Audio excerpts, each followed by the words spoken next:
The air was a stagnant soup of wet wool, sulfur, and the sweet, cloying rot of the no-man's land. Willard lay pressed into the muck of his hole, the damp earth leaching the warmth from his bones as the night stretched into an agonizing, silent grind. His world had shrunken to the hazy, circular vignette of his optics, a narrow window into a landscape of pulverized brick and despair. He was the ghost of the night shift, a silent sentinel tasked with culling the shadows. The scouts he hunted were not men. They were the thin, probing fingers of the enemy's vanguard, sent to map the soft spots in his regiment's lines. For a long while now, the road had remained silent. The enemy had grown cautious, as they knew, just as he did, that a sniper was watching from the dark. Lulled by the peace, he reached for his bag. He suddenly felt the hunger after being tense so long. He worked the key of the tin, the metal screeching a harsh, discordant note that sounded deafening in the stillness. He pried open the can of corned beef and, ignoring the lack of a utensil, stuffed the oily, cold contents into his mouth with his fingers, the grease coating his skin and chin as he gulped the ration down. Keeping his eyes fixed on the road, he suddenly felt that each gulp became more difficult to force down, his throat tightening and growing raw as if he were swallowing grit and dry ash. Puzzled, he pulled his hand away from his mouth. There was no sign of the salted beef. Instead, his fingers were slick with a dark, viscous red fluid that smelled of copper and stagnant swamp water. Beside him, the open ration tin was no longer holding meat. It was alive. The contents were bubbling and foaming, a thick, putrid sludge rising over the brim like a slow-motion eruption. Shocked, he kicked the can away into the darkness of the trench wall. His stomach lurched, convulsing as if he had swallowed ground glass, and his mouth began to burn with an infernal, searing heat. He looked down at his hand in horror. The skin was erupting in angry, weeping blisters, and the veins beneath were turning a pitch black, throbbing and pumping as the corruption began to claim his flesh. Across the cramped space, the canvas ration bag itself began to shift and convulse, twitching as if something were alive and struggling inside.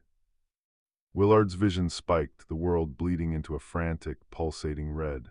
He looked back at his hand. The blisters had swollen to grotesque, unnatural proportions, and as they stretched, he saw faces, tiny, distorted, and silent, swirling beneath the translucent, blistered skin, their mouths agape in an eternal, soundless scream. Then the agony within shifted. His stomach began to churn with a wet, grinding sound, and he felt a sensation like a serpent armored in razor-sharp, jagged glass coils thrashing within his gut.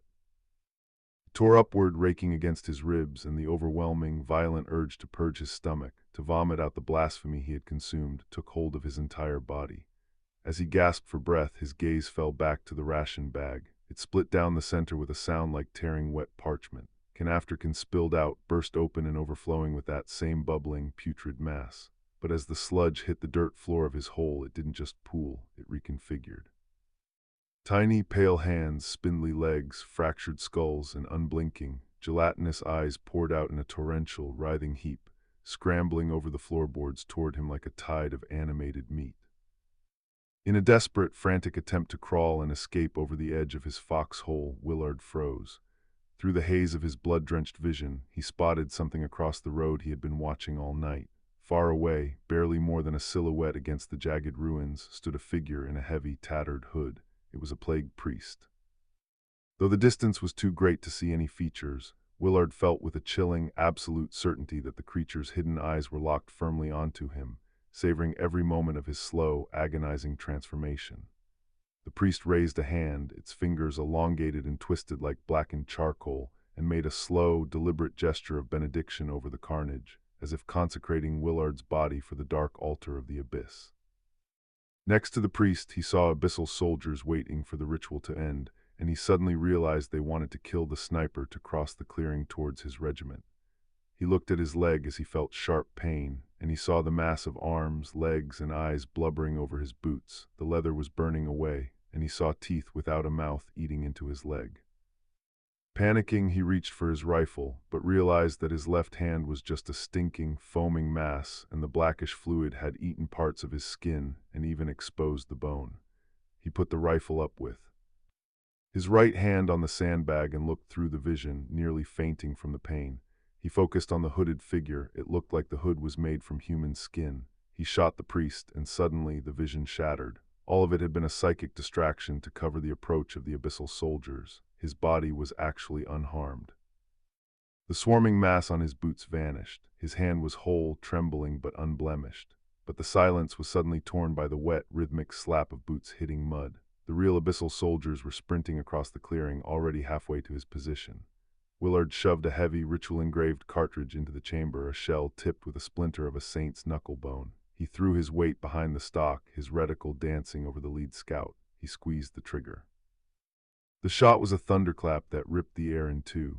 When the round struck, there was no spray of gore. The soldier's chest buckled inward as if seized by an invisible fist, vanishing into a tiny, shrieking point of absolute negation.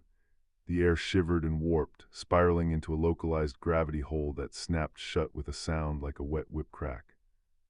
Willard was a machine of holy violence, carving small, dark wounds into the face of the earth, as the vanguard was unmade by the very ground they sought to conquer.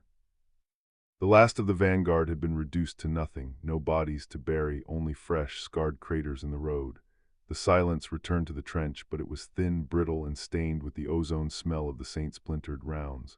Willard slumped back against the earth, his rifle sliding from his grip.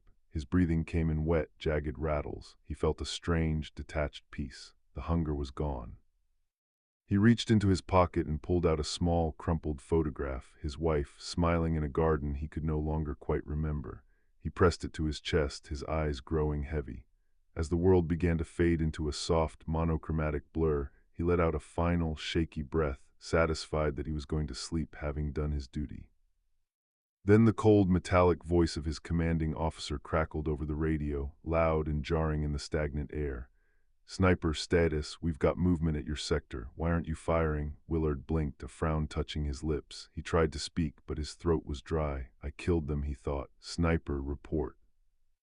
The voice barked again, desperate. "The road is swarming. They're already at your wire. Where are you?" Willard looked down at the road. It was empty. The craters were gone. There were no bodies, no blood, and no signs of a fight. He looked back at his rifle. It wasn't a masterwork of holy engineering. It was a rusted, bent piece of scrap metal with a cracked stock, completely incapable of firing. He looked at his own hands. They were translucent, shimmering like heat haze against the dark trench wall. It wasn't the sniper. He was the ghost of the man who had died in this foxhole 100 years ago, still replaying the same battle, still protecting a line that had fallen into dust a century before he was born. The abyssal soldiers weren't coming for him. They were walking right through him, their boots passing through his chest as they marched toward a regiment that had been dead for generations. "I'm still here," he whispered, but his voice was only the whistling of the wind through the rusted wire. "I'm still holding."